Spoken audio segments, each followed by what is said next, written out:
Okay. First of all, I'm super excited that we have our very first guest Mm-hmm. and that you're local and that you're able to come and be in our little humble studio. Second of all, we've got a whole new platform system that Yeah. we're using. So everything's We stepped up. very new. We've stepped it up. All right. Why don't you introduce? Yeah, absolutely. Well, this is Zach. Zackattack, as he's known on streaming services. Uh-huh. You're an artist and Yes. a rapper and a producer Right. and genuinely just like a really cool guy. We met Thank you. working together Yeah. and just kind of instantly connected and have a similar sort of way of looking at life. And so, yeah, I felt like this would just be a really interesting conversation because when we talk, we usually kind of like go in and out of subjects, philosophical, spiritual, artistic, it's just sort of this big conglomerate of different things. So Yeah. I feel like wherever this goes is going to be interesting. Yeah, when me and Colby our first day working together, like he was like first thing he said to me was he said that he was a mixing and mastering engineer, and I was like, I didn't say that I made music at first because like I feel like I'm always trying to control like how fast I am to like being like, oh, I make music, or I don't know. But then I don't know, we just got like into like a really deep conversation though. Like the first day we worked, like you know what I thought when I first met you, I was like, this is gonna be like somebody that I meet that like is gonna like kind of like help me. You feel like, or like be somebody that's like in like somebody like almost important in my life. You feel like I don't know, just the fact that you made music and I made music, I was like, oh, this is gonna be somebody that like I don't know, but like it was like it was just really cool to like go to work and like feel like I just make a lot of friends. Like I'm friends with everybody at our job, so like Yep. That's a Colby. I want to add this before you go on. Colby and I were doing one of our weekly hikes, and this was a while back. And he likes to share his connections with people that he has throughout his week and in his various jobs. And he shared with me about you, talked about this guy. His name is Zach that I work with, and talked about these deep philosophical conversations that he gets into with you. And that he's like, Colby was sharing with me from time, and he shared this with me more than once, multiple times, Zach was just sharing this thing with me the other day, and he's telling me this thing, and I'm like, how old is this guy? And he's like, he said to you, dude, like you sound like you're my age. And he was sharing with me about your music. And then he said, Zach listens to the podcast. And he's like, and he wants to hike with us. And so I said, awesome. Let's have him hike with us. Well, then, and now Kyan, our youngest, is working with you.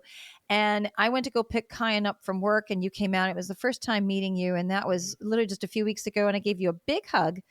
And my first thought when I hugged you was, oh, we've got to have Zach on the podcast. And so I suggested to Colby right after that, I said, I think we should ask Zach to be our first guest on our podcast. I think it'd be perfect. We can talk about music. We can talk about philosophy. We can talk about his views of the world. So I am really super excited that you're here.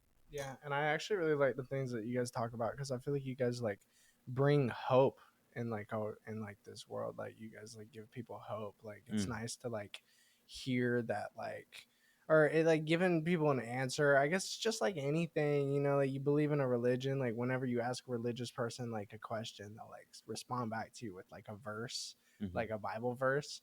And like it's just like ways of explaining like this life that we live in.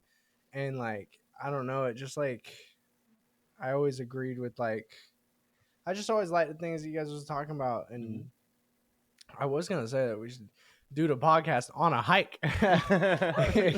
Like walk while recording. Like I actually have thought about doing something like that for a minute, but I just don't know. Actually, I actually sold a lot of the gear that I feel like would be good for like facilitating that. I just didn't know how to do it, but in the future, I feel like that would be really sick. Right. That would be really good. We should talk a little bit about like sort of what it was like for you to begin questioning your existence? Like, when did you first start questioning what it was like being a human being? When's the first mememory that you have of that? Off with I feel like I always just jump straight into like really deep like conversations. I feel like I freak out a lot of people. Nah, this is what you're here for. Yeah. Normal. This is a good spot. This is a Yeah. good spot. Go ahead, Zach. I want to know. I feel like that's a weird question because I don't know like when I first ever actually started thinking. Like, when did I start thinking? You feel like? Do you feel like it was like immediately, like your first memories, or you're just kind of like? I would ask you, what was your how young were you when you really were starting to become aware of just yourself in this time and space with your family? My memories are weird because I like just remember like wanting to be an NBA basketball player when I was a little kid, and everybody told me that I couldn't do that because I was gonna be too short. And I was like, okay. And that's where I started to think that maybe like as like a Pisces, maybe I was like at a victim like stage there. Because I'm walking around like no one ever told me that I could do anything that I ever wanted to do. You know, everybody always told me like, I'm like, I want to go to college. I'm like, you're never gonna be smart. I'm like, I want to be in a basketball league. They're like, you're like 5'10". I'm like, okay. I want to be a YouTuber. They're like, that never happens. I'm like, I want to be a rapper. They're like, no, I like play my beats for people. They're like, oh no, that's garbage. I'm starting to think it's personal. Like the universe just got it out for me. Sometimes you walk around though, you start thinking that the universe got it out for you. I don't know. I don't know when I first started thinking, or when I first was aware. Like I don't know. Like, okay, so let me ask you, Zach. When do you remember really starting to like question universe? You were more aware of a more universal perspective and you wanted to share that conversation with somebody else? I just know that like I don't know. I feel like it's just been like recently been like the last 2 years of my life have been like kind of I feel like it's just like I started just thinking in like more of like a self-empowering way, like oh, this is like my perspective, this could be my universe. I can, because you see people, the world will tell you every single day that you got to wake up and like you can change your life in any sort of way that you want to. So I guess that's like I feel like I just lived my whole life just like kind of just like chilling. Yeah. I was just chilling. Like I wasn't thinking about nothing. I was only worried about like girls. It's the only thing I was worried about, or like school, or like basketball, or like I just and then I guess I'm just still just chilling. Yeah. Like I just understand though that like it's like I don't know, when an owl flew in front of me and stood there and stared at me, I was like, when did this that happen? Is deep. That is it happened deep. like in March of 2022, I think. Really? And I had just like got over within a relationship, and I was like automatically like, what does an owl mean? Do you know? I thought it meant change or like death. Yes. Like metaphorical death. Yes, an owl is a death. The owl is what is considered an omen in a superstitious perspective, but in what's called shamanic animal medicine or an animal totem, owl is death. It's the ending. And what I would interpret the relationship end is that's a part of yourself that you're being shown to let go of. A part of yourself that perhaps you're looping, you're repeating, and it's not serving you in loving yourself more. And so to let go of being attracted to that part of yourself so that you can come into a part of yourself that you don't know about in order to love that part of yourself. Right. So my question then to you is, after you saw the owl, and yeah, it was looking at you because it was trying to get your attention. Hey, look at me, see the symbol I'm showing you, let go. How did your life change after that you're aware I started going to the boxing gym every single day, and I like just was grinding. Like I was just like on it. And then after that, I think that's when I started releasing music. I had gone through a phase of making beats, keeping them hidden. And then by the end of the summer, I had made a full project. And then after that, it's just been like go, go, go. But I thought it was just because I was in a relationship. I thought it was just telling me that, like, I think that's what it was telling me, because like I was still like going and hanging out with this person, and I was like still like, you know, trying to like spend time with this person, and it felt like that was kind of like let that go, like, and this forget about that. This was this relationship kind of like commanded your life to some extent, right? At the time, it was very like consuming. It was the focus. Yeah, it was consuming. But it sounds like it didn't feel fulfilling.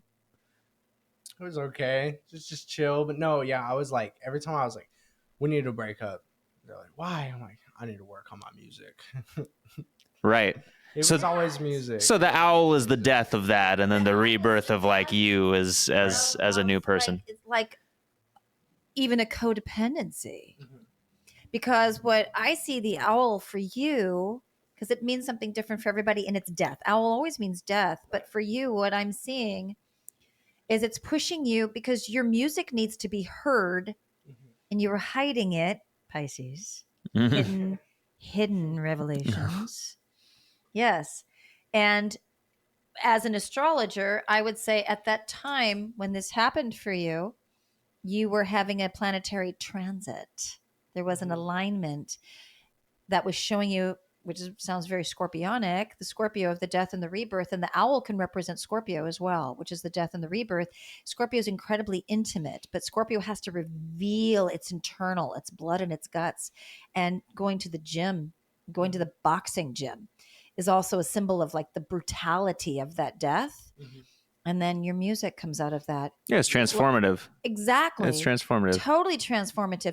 So now what I would love to learn about is what was the music that you first brought out to share with people? And did you do it on social media? I did do it on social media. It was with my friend. It was with Lil Snooze. And I've showed you a little Snooze. He pulled up. He was just hanging out with me, and I was like, That's a cute name. Making beats, and he just happened to like them, and I was like, it was random too. But we was living life. We was living life. Like we was both involved with like females. I feel like that is such like a push, like being involved in like romantic relationship, like that shit would like really like push you to like wanna like it just like pushes you to like really wanna like better yourself. So it's like really good, and we made that, and it was like old school like hip hop like type stuff, like, or that's what we was going for. Yeah, we was like on some like hippity happity hap. Walk to the store at 4:00. No, we was like pulled out the Glock. He was like, all right, now Henrietta, you homie out. Yeah. No better. Yeah. That's a good song. It was like very happy, or like very like hey, yeah. And then after that, I was like, oh, like we need to like work on our separate identities here with the music. And then I made Lil Snooze's own, like I produced Lil Snooze's entire album, and then an entire EP, and then an entire, I think that's all. No, he did a whole nother album after that. We done made a lot of music. Was that your first time producing for somebody? Yeah. Oh, wow. Or like, I've only produced for like 3 people in my life, like just like 3 friends, and like right now I'm like producing with a friend, and I showed that to somebody, and they were like, I showed a song to like a big producer, and he was like, spin the block, and then he kicked me out the lot. And I was like, he didn't even tell me what was wrong with it. I was like, man, and like sometimes, and I'm like telling my homies, I'm like, it don't affect me. It don't affect me. And then they're like, make a beat, bro, make a beat. And I'm sitting there like, I'm never gonna make a beat. That's like good. Like I hate that when you're discouraged. I hate being discouraged. I was being encouraged. Yeah. Well, I was gonna ask, what do you, do you feel like is that one of the hardest things for you right now about like being an artist and sort of like putting yourself out there, is the feedback or lack thereof? I guess I don't really care. When I got into that live stream, I did not care what he was gonna say. I was like ready for it because the last guys, they played fart noises over my song and they ran it back, and they like made fun of it. People in the someone in the comment section was like, "I don't like this hi-hat." I'm like, you gotta like take it that far. Yeah, no, you always have people in the comments of like, whenever a producer does a live stream, it's a lot of like other backseat producers who are hopping in to point out the little things in the hopes that they will then gain the adoration of the producer. Is this thing you guys are talking about what you did that one time that I was listening to? Oh, when no. I was here, and that that's Riley are playing your song? Is that they're not producers? That's Hive Mind. That's Riley and Graydon, and they're really nice actually. They're very kind. This is what he was talking about. Is different than Hive Mind. Yeah. Okay. Riley and Graydon are more like radio show hosts. Right. Yeah. Okay, because they're featuring other artists and then they're asking people to listen and then to rate. They don't ever say anything bad about artists. If they don't like it, they just really don't say anything. They like try to point out what it is that they don't. Different that you were on and they were heckling you. They were trolling basically. Well, the first time it was like a bunch of like Atlanta rappers. And first of all, I should like prepare myself a little bit more next time. Atlanta rappers? What's the difference? Well, I wanted to go to Atlanta because I love trap music. So I was like, oh, I'm gonna go to Atlanta. I'm gonna be like a trap music. Here's part of what it is. So rap is so diverse and broken into these various subcultures. A lot of it centered around where you're from, and every place, depending on where you're from, has a unique sound that they think of as like the sound. Like everyone in rap wants to be the next big thing. So the entire push is for that. So what the trick is it's like when you're coming up in rap, it's pretty difficult because you have to sort of break in to being the next big thing, but it's a very Mars driven energy. So everyone's competing against each other. They're not really trying to help each other so much. So basically you have all these different places with their different sounds. They're all fighting against each other. So they're all trying to kind of put each other down to some degree so that they can be the ones to like reach higher, climates. What happened? Okay. Yeah. I started, and you may not know this, but I told you I was a professional dancer. I was a hip hop dancer back in the old school days when it was new, before Disney bought it out. I used to work for Public Enemy. Wow. Yeah, I worked for one of their producers, Eric Vietnam Sadler. So, yeah, and it wasn't like that. And this was in New York. So this was East Coast rap with a lot of heavy African influence, a lot of African beats and everything. This was not East Compton, West Compton. This was not LA rap. This wasn't, NWA and all of that. This was literally Ice-T and Sister Soulja and all of that. And I did a couple of runs with them, hanging out with them in the studios at Green Street Studios when they were recording some of their albums. And this was so different. Everybody was really supportive of each other at that time. Rap was really just burgeoning. Hip hop was new. Rap wasn't new, but hip hop was new. And everybody supported each other because it was an underground black thing, street thing that needed the support in order to grow. Now, as I was getting out of the industry when I met their father and I was leaving Hollywood, I had already moved to Hollywood and was getting out of it. We were told before Disney bought it that Disney was going to buy it. And there was a big protest on that. But I got out of it by that time. But then I watched as that came in. But even like, I remember when Vanilla Ice came on and there was a huge backlash against a white boy coming into the rap world. But then there was an acceptance of it because it was about, this is an amazing way to express yourself through music, putting poetry to music and speaking your truth.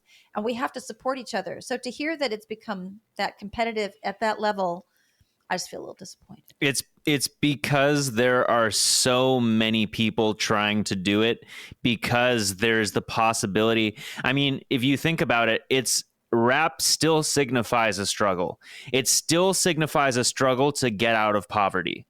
But this is why it's like, I feel like it's very important to just be like an artist and embrace artistry rather than trying to be like a rapper, you know? Because it's like, if you're a rapper, you're essentially aligning yourself with an energy that's more likely to drag you down than hoist you up. Right. If you're an artist, that's fluidity. You're able to just be like, what do you think about? Okay. Yeah. What do you think about that? Yeah, I agree with that last part, that like maybe it is a better idea to just like be like, I'm an artist, because I feel like me like going into like a live stream and be like, I'm a rapper. I guess like the idea of being a rapper can kind of like stem from like this like, well, I needed to be a rapper because I needed to make money, and then they see somebody coming who's like, oh, I just rap for fun. Like, why would anybody want to give you attention if you don't need it? You feel like you don't need the money because you're just doing it for fun. Other people are doing it to eat. You feel so like it's kind of like they're like, get out of here. Like, what are you doing? Yeah, I mean, everybody's gonna tell you to get out of here. Like in your life, you feel like you're gonna walk into a room.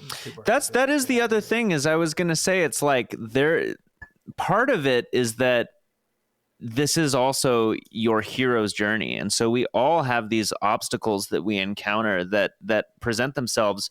Without those obstacles, life becomes very dull. And so on a higher perspective, outside of the sort of like, what is it in the physical, we're looking at a journey that has a lot of depth and meaning because of your ability to transcend and overcome those obstacles. Yeah. Yeah, I was going to ask you, because I have tuned into your Instagram and I've watched some of the videos that you put on there.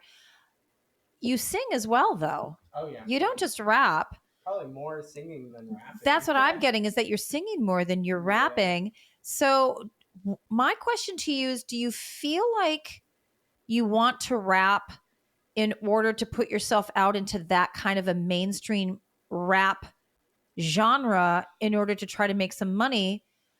Or are you rapping because you just genuinely enjoy rapping? I started rapping. That's what happened. Okay. So I started rapping and then I just started singing at the same time. But then I started realizing that I was low key. I realized that singing is rapping. You feel like It is. like our friend Chandler, like he dropped a song and I was low key listening to it like, yeah, he's singing, but he's also rapping in this verse here. The lines have blurred even more. It's just music at the end of the day. It's just music, because I mean, like, a rapper could go on anything though. It's like just a vocalist could go on any piece of music. A vocalist could go onto like, I was watching Fish like all my life, like growing up watching like Fish and stuff. Like I'm like sitting there in the crowd, like when my parents looking at the crowd, like they need a rapper. I was like, this is just like they're playing the guitars and stuff, and I'm like, they need a rapper up there, because a rapper could like, I don't know, just like make things a little bit more fun. They can get the crowd a little bit more involved. Like a rapper also, like I've gone to some shows where I'm like, these rappers are basically comedians. Right. I'm like, they're just people, they're just entertainers. At the end of the day, it's just like entertainers, and like singers, rappers, musicians, anybody, it's just art at the end 100%. of the day, you feel. So like, yeah. It is completely. Well, and going back to Public Enemy, does anybody remember Flava Flav? Oh yeah, with the giant clock chain. I wish we could like pull it up. Oh, you never seen Flava Flav? Hold on, I got you. No, you've got to bring it Hold on. up. You've not seen Public Enemy. You have to see Public Enemy, because they created such a huge wave of what rap and hip hop. Oh my goodness. This is quintessential Flava Flav right there. And he's got, the big ass gold teeth. He's got all the gold plated teeth. He had all of his teeth made gold. He's one of the first people to do that.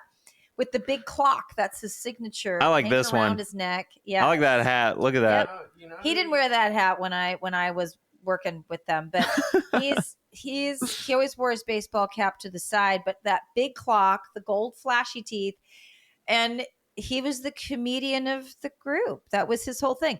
So if you look back to, and you talk about old school rap and hip hop, if you go back to the late 80s into all the way the mid 90s, you're going to see that kind of class clown in every rap group that there was at this time. You're going to see the distortion, like MC Hammer, who then became Hammer after he was MC Hammer. Can't touch this, dude. He did all of that. He was totally like, I'm serious, but I'm making fun of it. The big, fluffy African hammer pants and over the top gold. A lot of that came from that because they were trying to show some of the ridiculousness of life and the ego. And they had a lot to say about that because they weren't allowed to in their culture. It reminds me of Tizo Touchdown. He like puts nails in his hair. Oh yeah, I gotta show you. We love Tizo. Tizo is one of my favorite of the modern artists. He's in his Saturn return right now. Yeah. He's in Saturn and Pisces. Oh, this is Tizo. Blowing up. He's finally like famous. He just went on tour with Travis Scott and like. Oh, here's a great one. I love this one. Look at that. Yeah. Oh, I've seen that guy. I've seen him live. He puts nails in his hair. He braids his hair with nails. You saw him live? Yeah, I saw him in the flesh. I was like, wow. He like stomped on the ground and it was like, and I was like, oh my god, this is like the best one of my life. And then like some other people like came up and like stood next to me after him, and I was like, y'all just like purposely missed the Tizo Touchdown show. Like y'all don't even care about the opener. Like what's going on here? That's Tizo Touchdown. He'd be like, I'm gonna count to 3 and you ask who? And then he'd be like, Uno, it's Trace. And everybody would be like, who? And he'd be like, Tizo Touchdown. No, it's like ridiculous. It's like absolutely ridiculous. And like, I think that's like.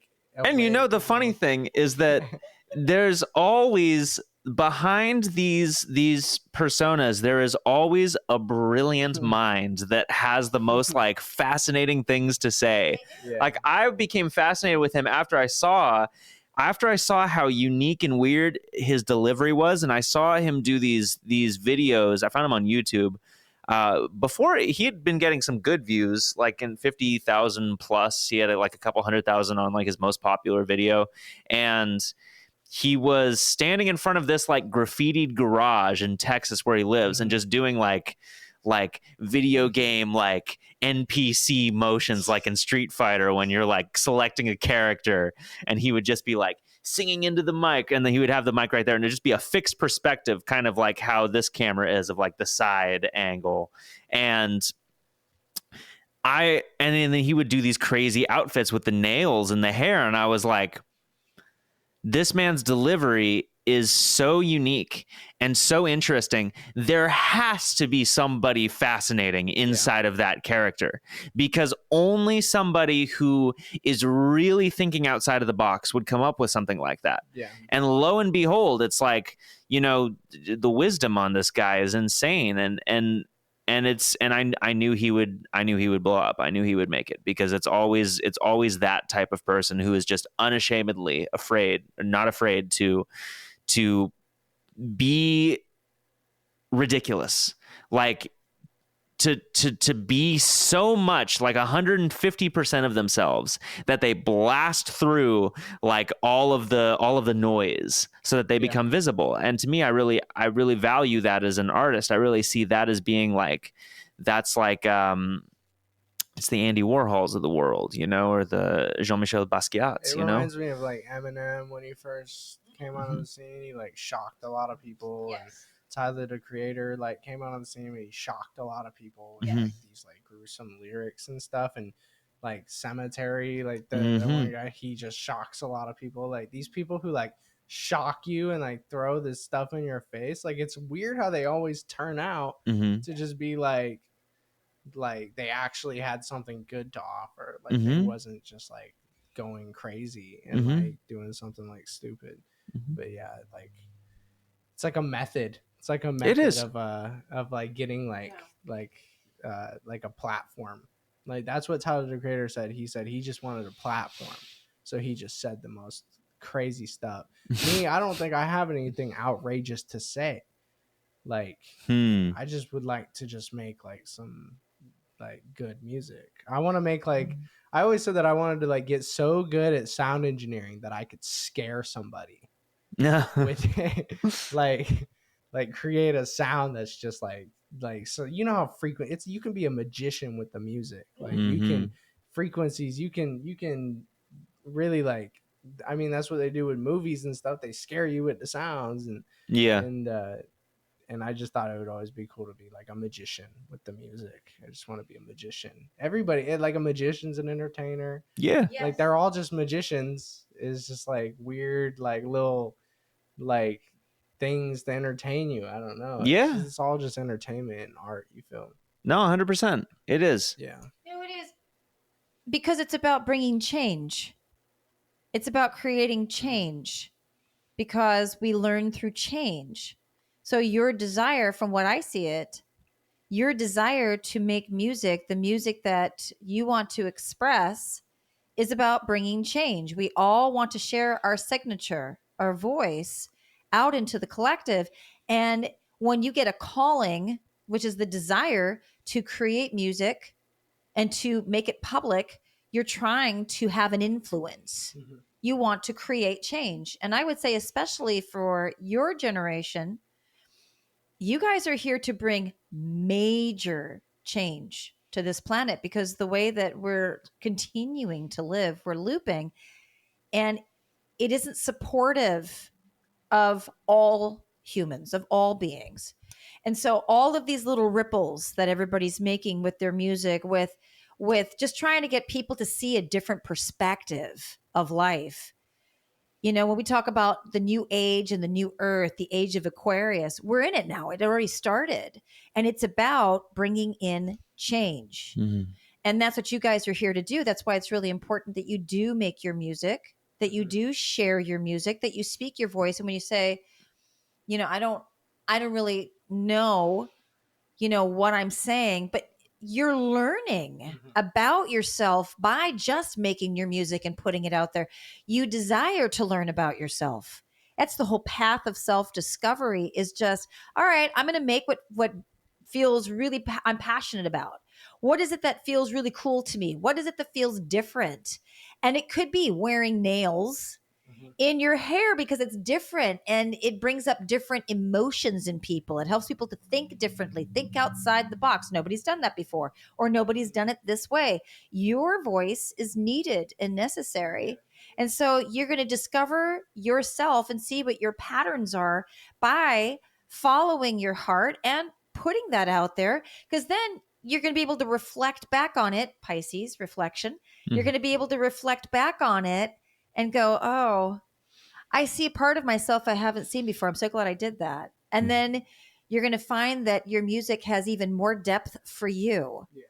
You know, when you guys are talking about talking to, learning about the person behind the rapper who's really there, it brought to mind when the couple of times when I was in the recording studio with the producer of Public Enemy that I worked for, the producer, and I heard Chuck D, who was the main rapper for that group, like they were really big. That was a really big, they had a big energy. They had a huge aura.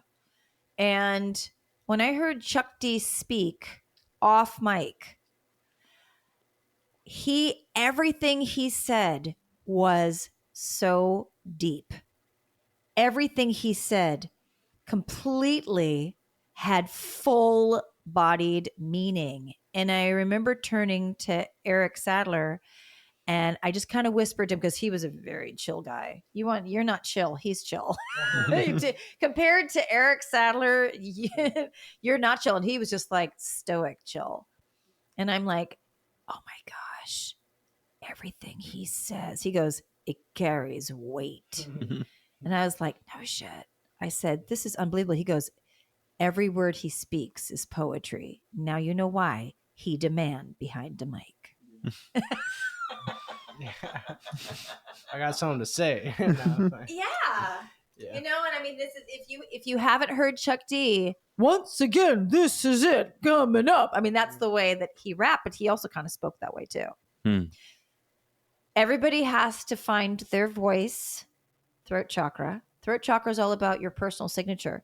And you have to put your personal signature out there. Everybody does. That's the beauty of the internet. That's the beauty of social media, is that you can.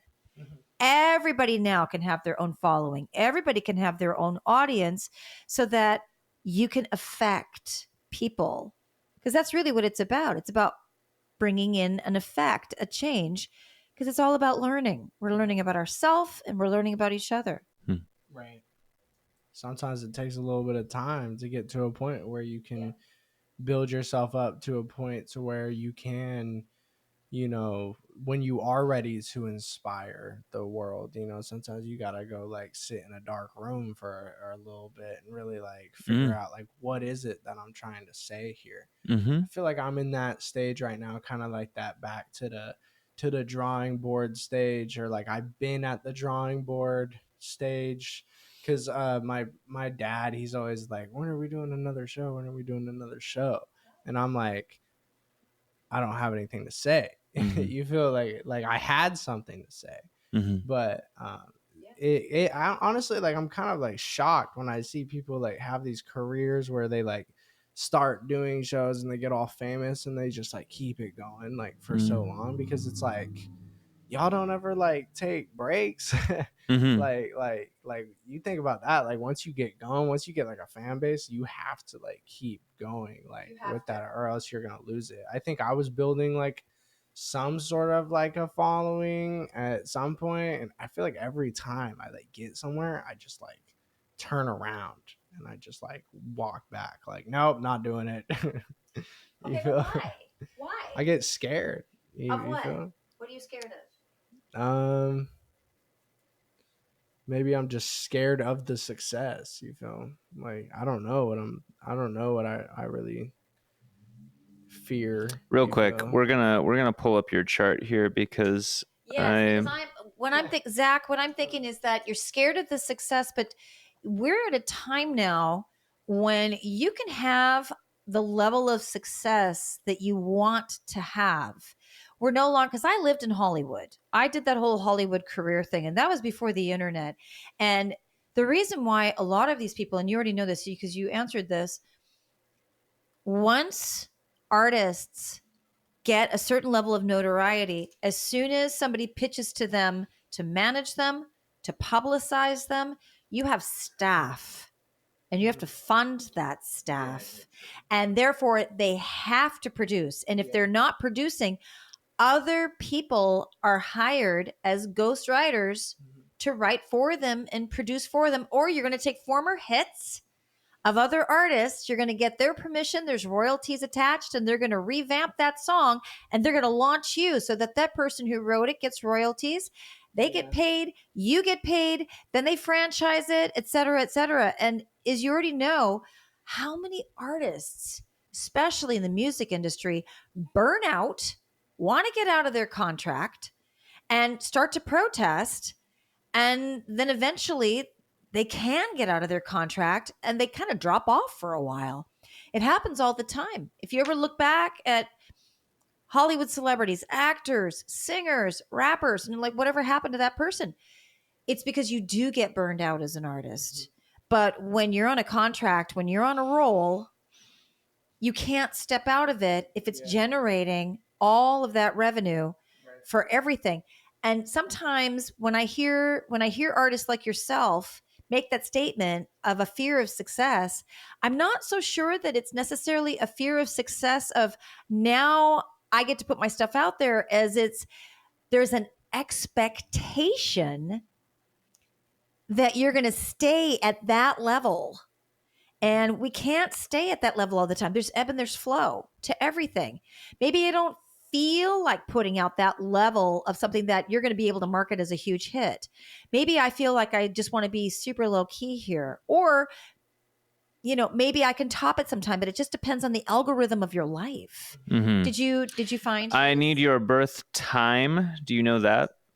Man, I have no idea what time I was born. Were you born? Do you know if you're born in the morning or the afternoon or the evening? I don't know. No one's ever told me. Really? Yeah. We did your chart once before. I don't remember where we got it from. Parents were ever. I don't even think I've ever heard them talk about any sort of like astrology. Oh, of course not. I would imagine not.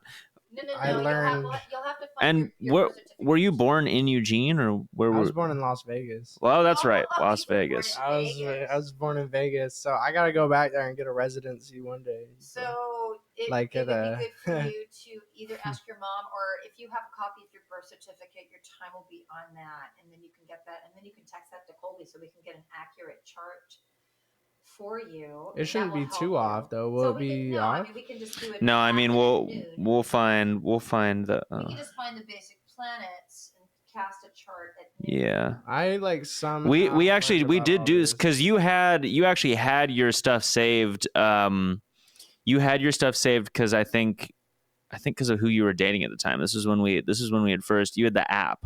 Oh yeah, I had. So we did it once before. I know that you're Capricorn rising because we talked about that. So we know for sure. You told me Colby. You said because I asked you when we were hiking because I said, do you have the digits? But I've been learning a lot Zach, about and this you said stuff. He's Capricorn rising. It's very typical. So your reputation with Capricorn rising, your reputation is important to you, and building your reputation and seeing the world from a structure. So you like to do things, especially socially, especially when you're out and about in the world. You like to have a structure. So building a career is important. Okay, so this is so Very important. You look to me. So you're going to see the rising sign in the eyes. His eyes look Capricorn rising to me. Your eyebrows look Capricorn rising to me. Yes. So this is why I wanted to hold on one second. Okay. This is why I wanted to look this up though, because there's the fear that comes with this, and it's not necessarily the fear. I think the fear is an interpretation of it. It's not fear. I have the same issue.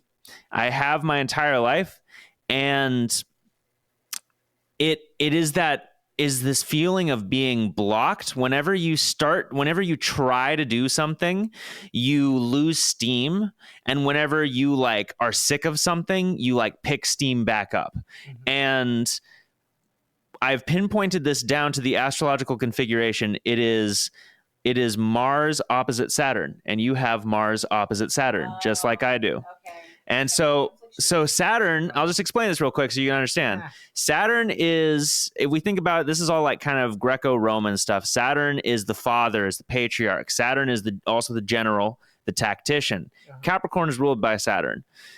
So it's all about slow progress that builds up over time to eventual success. That's what it's about. But if you rush Saturn's going to bite back and say, no, I'm going to put a stop on that. So if you try to rush it, it's not going to work. If you try to rush it, you're going to lose your creative flow. Your creative flow is going to be hidden. And then you're like, wait a minute, what happened to the creativity? Yeah. And your Pisces, which is water, wants there to always be flow. So there's that element. But we also have Mars, and Mars is all about taking action right now and inspiration, because Mars is the planet of just getting out there and doing it. It's drive. And if we think of the Roman Mars is the god of war. So Mars is the god of I'm going to go out there and just fucking do it, masculinity, just take action. Mars and Saturn are similar, but they're opposites, because Saturn wants to go about things in a slow, methodical pace. Discipline. Mars says, fuck discipline, I'm going to do it right now. If we have in a chart, if we have these two things opposite each other, that means that there's a tendency to either go too far one way or too far the other way. Bruce Lee was another person who had this configuration. Yeah. And he talked about this all the time, where it was the only way out of this, because this is a really hard aspect, it's really tricky, and this is a karmic thing. So there's something that occurred in another life, that came into this. The only way out of this is to just completely relax and let go. And yeah, exactly. Because if you get frustrated and you try to push too hard, Saturn's going to come in and say, no, you're not going anywhere until you've learned to have patience. And if you just say, okay, Saturn, I'll give in, I'll just wait, Mars is going to get angry and say, but you're not taking any action. Yeah. So you need to take action.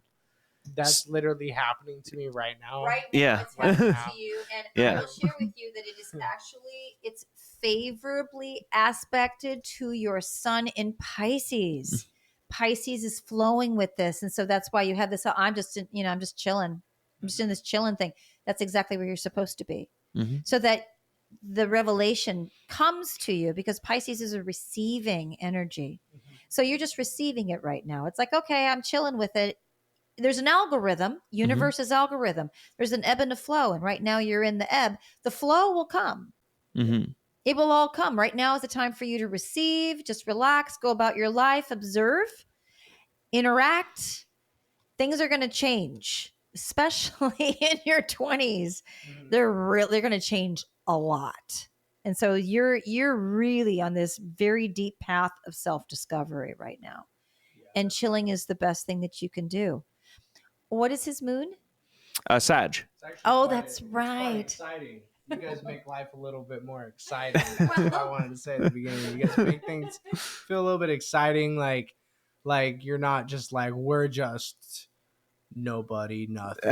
Just nothing matters. Like Right. everything is just, we just make our own decisions. You guys are like explaining things. You know, I'm like sitting here like with my friends, like trying to make a beat for them to rap on, and nothing's coming to me because I'm just like thinking, I'm just like hating on it, and then I'm like my like action is like, I need to make a beat like good right now, and then my other thing that's like, I need to be patient, is like it's a conflict. Yeah, it is. So I'm walking around my room like, and then I'm like, my friend's like, you want to come in my car and like, you see how fast my car is? And I was like, yes, please. I need an experience. Like, I need to like relax. I need to have a moment to like, need to go outside. I need to go on a walk. I need to forget about, I was thinking about like bringing all my studio stuff on a vacation. And then I was like, wait, should I just not make music, or should I like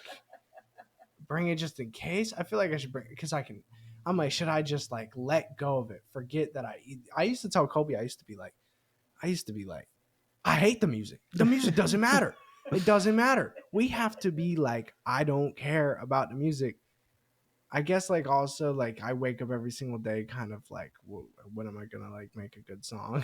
Sure. But like I feel like I know that so deeply that I do like making the music, that I can be like, forget about the music, just like don't touch the music, because I know I'm gonna come back to it. So I can just be like, throw my computer across the room and like break my computer in half, lose every single song I ever made, and I'm like, I'll get back to it. Which I wouldn't want to do that. That's a little bit crazy. But I completely Yeah. I understand what you guys are saying though. Yeah. Really, I mean, it's literally is just, there's with people who have this sense of inner conflict and push and pull, I find that the best methods to get around it are methods that give you some sense of like Zen. You have to find whatever way possible to maintain your Zen, because that's what you're being tested on. And my reasoning that I came up with for this was that in a past life, I was a brutalist warlord general who just like exerted my authority over like everybody. Yes. And now it's like, you got to take responsibility for that aggression and assertion that comes out in you from the feeling of being stuck. And so what happens then is there's this easy sense of like defeat that can occur. First it's anger, and then it's depression that results from like, hey, I can't do what it is that I want to do. That's why the best thing to do is like find a way to express that Mars energy, that anger, find a way to get that out there. This is why, like, you know, people do boxing.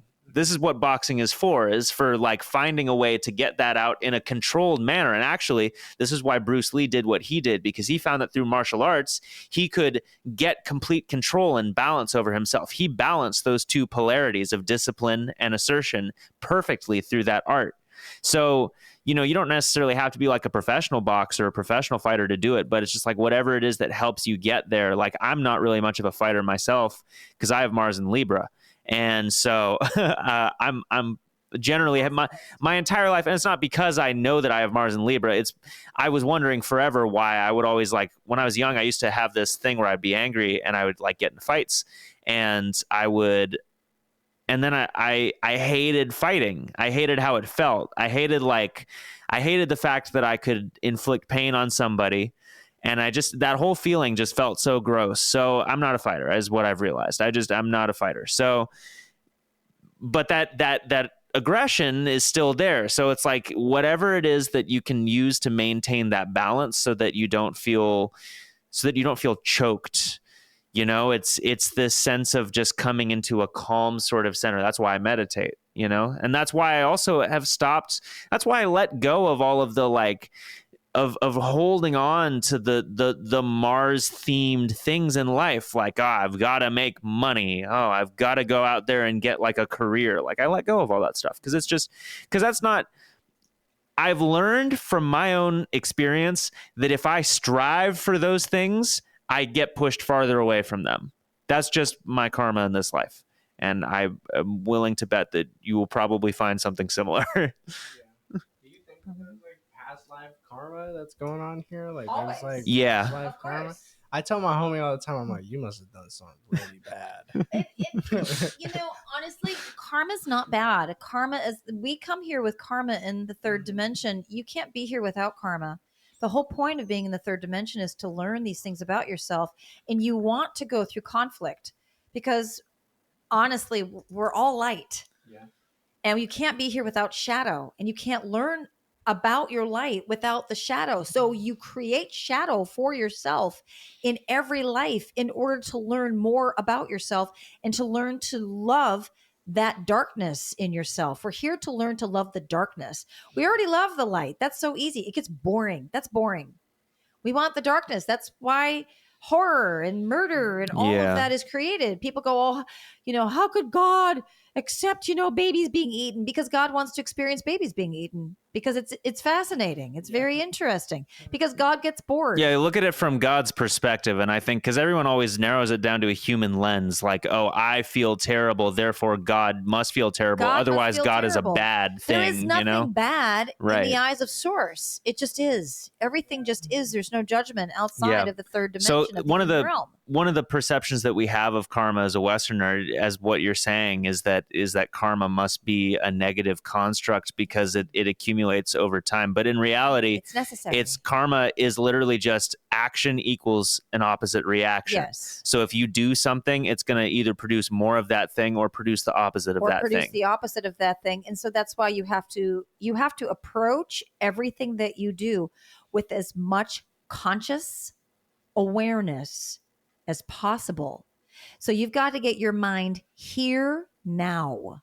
Mm-hmm. What are you putting out there? Why are you putting it out there? Who is it for? Where is it going to? What is its purpose? You really have to get in that. Why am I doing this? Because everything that you say, everything that you do affects the energy. Everything affects everything. What kind of effect do you want to have on people? Mm-hmm. Why are you doing it? That's the only purpose to do it. And when you approach everything that way, and as much as you possibly can, you're going to have, I feel, and from my experience, you're going to have a much more in-depth life because of that. What's our time check? Oh, yeah. I think that's probably a good place to end, honestly. It is a great place to end. So, first of all, as we end, I know, let's thank Zach for being our very first guest. It's awesome. Yeah, absolutely. I'm super excited. Thank you. Thanks, man. Gotta say it too, yeah. Very much appreciated, guys. You're welcome. Yes. Oh, very exciting. Let's add his socials. Like, where can people find you? I'm on Zackattack on Instagram. That's probably the best place. Is it the best? Zach with CK, right? Yeah,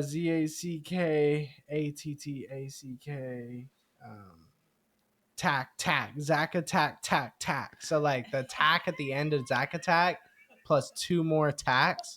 There's only one Zackattack. If they just type in Zackattack, they'll find you. That's what I was thinking when I first made the name. I was like, ain't nobody else out here called Zackattack. Yeah.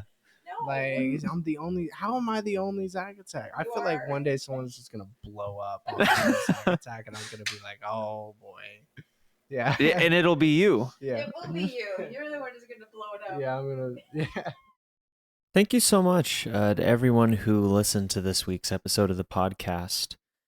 Feel free to check us out on Instagram at One Long Conversation to get some updates on our future episodes, our future content.